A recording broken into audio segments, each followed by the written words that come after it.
Студот им носи големи проблеми и трошоци на сточарите. Стоката веќе долго им е на јасли. Поише јадат јагенцата, не овците.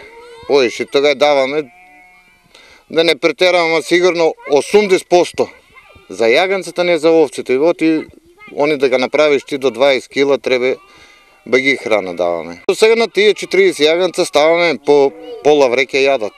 Тоа е 25 кила јадат на дневно. Плюс сено јадат и концентрат.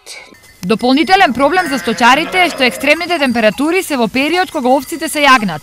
Има ли ризик за јагнињата? Ако не ги огледуваш убаво, има ризик.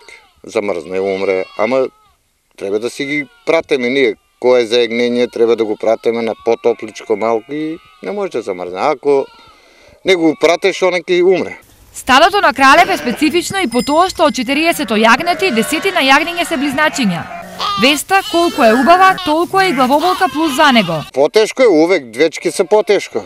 Треба малку мајка му што е да го подвоеш на зоб, на јадење, малку подруго е. Двоеш ги, не е како овие што ги пуштам сите и тоа не, така не тоа. Нимна не си тражат они зашо ти ако негатив загледаш, он ќе си умре.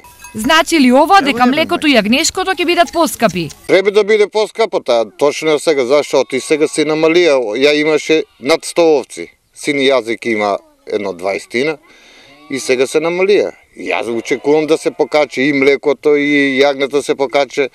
Јага и концентратот е покачен сега.